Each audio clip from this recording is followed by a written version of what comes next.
I'm at the EF offices, as the very big sign behind me shows. And today is actually a bit of a different video. So it's Sunday morning, the office is pretty empty, and I took the opportunity to shoot here. And well, the lesson for the week, I guess, take care while you're riding a bike.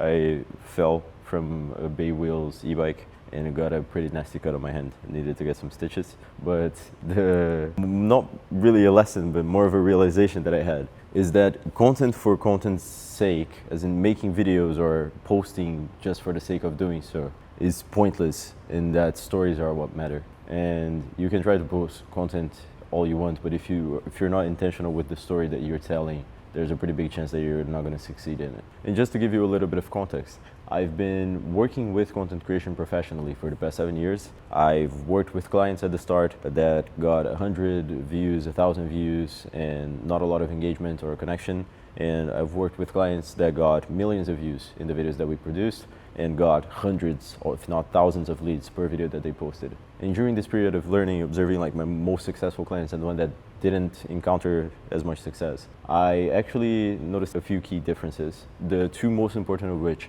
being that the more successful ones didn't see content as an end in and of itself, and they were also pretty intentional with the micro and macro stories that they were telling. And I'm going to cover basically what each of these ones mean. The first one, I don't have a lot of scientific backing for what I'm saying, by the way. It's just what I observed in my experience. I don't know if it ever happened to you, but you have like this creator that you follow from the start, and then they start getting more attention and more people start watching them, and their production value starts going up. So they get a better camera, they get a better microphone, and they start sounding different. It's like they start sounding too professional, too corporate. As production value increases, your true interest and engagement into whatever it is that you're posting diminishes proportionally, because you stop caring. It feels like they're optimizing for the numbers or anything like that. What my more successful clients did instead was that they saw content as a mean to something.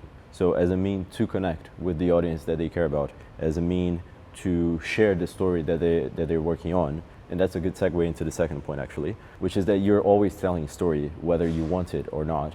The difference is that if you're intentional with it, you have a chance to make it actually good. And if you don't, you're probably just gonna stumble upon whatever story you're sharing, right? The macro story is the story behind your content. So it's the why you do the stuff that you do, what you're up to, challenges, what you expect to get out of this, where you came from, your background. And all of that really, really matters if you want people to actually engage. Even if you're a corporate sort of company page, I still think the principle applies. And Jesus Christ. And I'm gonna give you a brief example. So you could position, for example, my story as like somebody who was pursuing business, and that would be correct, although a little bit broad. Or you could shape the same story as a Brazilian who dropped everything to come to San Francisco and try a startup. And like, which one sounds more appealing to you, right? So it's taking whatever resources and whatever stuff is happening in your life right now and spinning it in the right way to make it more interesting, to make people care.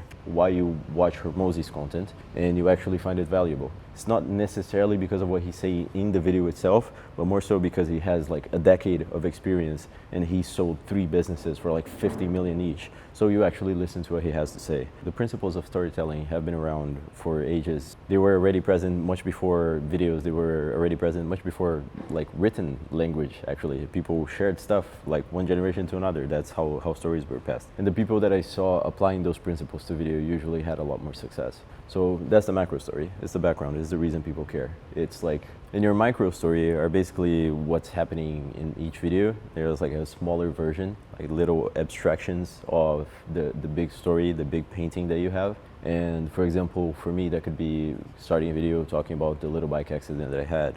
Or if you go back to the videos, some videos I start brewing coffee because I quite like coffee, and it's like you show something happening, you show that you're up to something. There are a few ways to sell this. B-roll, I think, is a big one. I use it quite a bit in my videos. I didn't use too much in this one because this week I really couldn't shoot too much. But basically, you want to show that you're up to something. Nobody likes to watch. If you inspire action, if you show that you're doing stuff, I think people are more likely to watch you. And the cool part is that this principle is not, it's not static. You don't have to do it once, and then once you capture your audience, you're chilling. You can like put your feet up and you're good. Because I have seen creators that actually applied all of those principles, and they were up to something, and they were accomplishing things, and they were sharing with their audience, and they were creating that trust and connection. And then eventually they kind of chilled. They're like, okay, I'm good now.